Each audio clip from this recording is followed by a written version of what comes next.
अब कपास का जीवाणु अंगमारी रोग के बारे में अध्ययन करते हैं। इसका अन्य नाम है कोणीय पत्ती धब्बा या काली भुजा रोग। और इसका जो रोगजनक है वो है जेंथोमोनास एक्जेनोपेंडिस पेथोवार मालवेसी एरम जीवाणु। तो इसका रोगजनक कुछ बड़ा है, इसलिए इसको आप टुकड़ों के रूप में याद करोगे। जेंथोमोनास एक्जेनोपेंडिस पेथोवार मालवेसी एरम जीवाणु है। मृदा के संपर्क में रहता है और उसी से इसका फैलाव ज्यादा होता है। अगला स्टेप है लक्षणों का। तो इस रोग के लक्षण 4 अवस्थाओं में प्रकट होते हैं, यानी कि जब बीज बोते हैं उससे लेके और अंतिम डोडे लगते हैं तब तक इस रोग के लक्षण प्रकट होते रहते हैं। तो पहला लक्षण नवजात पादप अंगमारी अवस्था में होता है। जो बीज पत्र होते हैं उसके ऊपर भूरे रंग के धब्बे बन जाते हैं। धब्बों का पहले आकार यानी कि पहले कलर पानी के समान होता है, लेकिन बाद में भूरे काले धब्बे बन जाते हैं। दूसरा होता है कोणीय अंगमारी अवस्था। इस अवस्था में पत्तियों पर धब्बे उत्पन्न हो जाते हैं, उनका रंग भी भूरा होता है। तीसरा होता है काली भुजा अवस्था, अर्थात जितनी भी ब्रांच है, शाखाएं हैं, वो भूरी हो जाती है, धीरे धीरे सूखने लग जाती है। एकदम पौधा ऐसा महसूस होता है जैसे कोई पौधा जल रहा है, आग की लपटों में निकल के आया है, ऐसी स्थिति हो जाती है।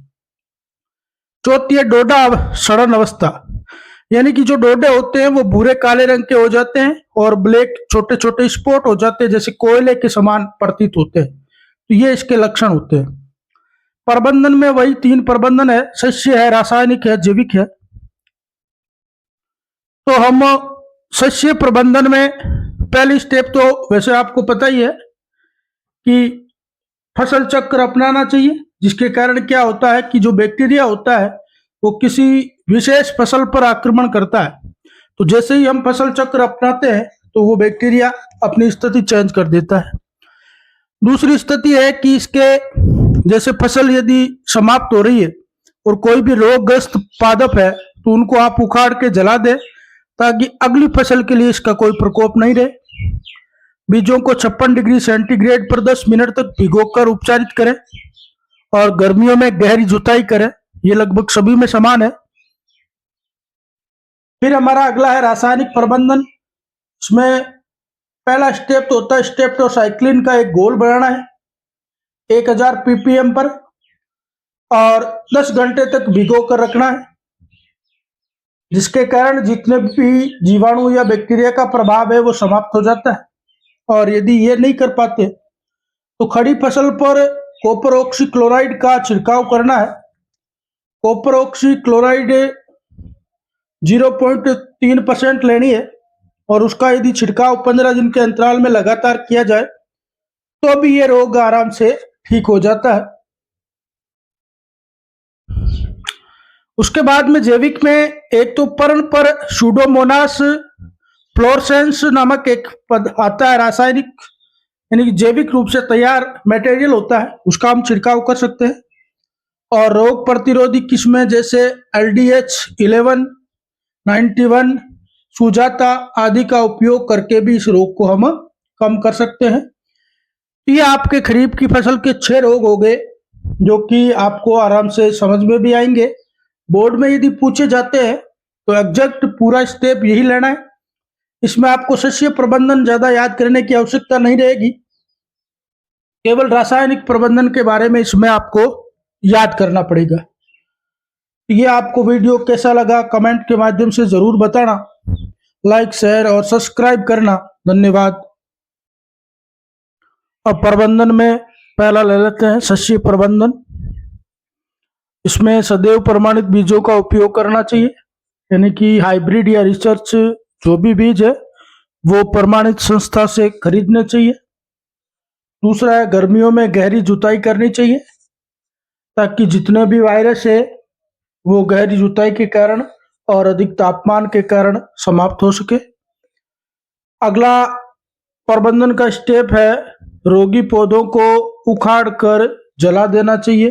खेत में आपको कहीं पर भी कोई रोगी पौधा नजर आए तो उसको उखाड़ कर एक जगह एकत्रित करके उसको जला दे और उसकी राख को मृदा के अंदर दबा दे। फिर बात आती है रासायनिक प्रबंधन की। तो पहला स्टेप लगभग सभी रोगों में है, ये आपको फिक्स याद भी रखना है कि बीजों को कार्बनडाजिम 0.1% से उपचारित करना चाहिए।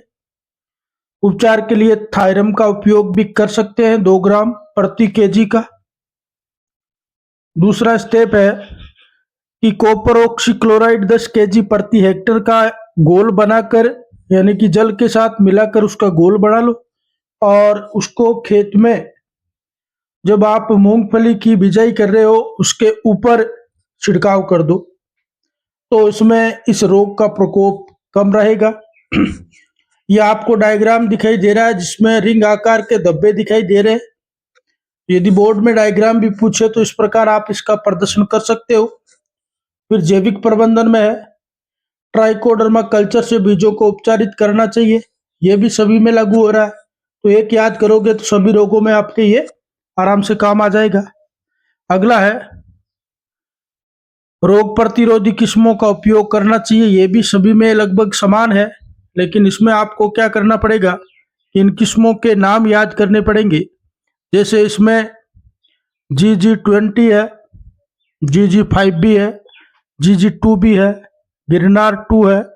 तो अनेक ऐसी किस्में हैं जिनका उपयोग रोग प्रतिरोधी के रूप में हम कर सकते हैं। तो ये आपके पहला रोग है, यानी कि वैसे आज के वीडियो का पहला है और खरीफ का 5वां रोग है जो कि गुच्छों के रूप में मूंगफली में प्रकट होता है। तो ये आपको आराम से समझ में आ गया होगा। अगला रोग हम जो है वो पढ़ने वाले हैं। नमस्कार सभी को, आज हम अपने चैनल पर एक नया वीडियो अपलोड कर रहे हैं खरीफ की फसलों के रोग, जो कि आपने 4 रोग पहले पढ़ चुके हैं।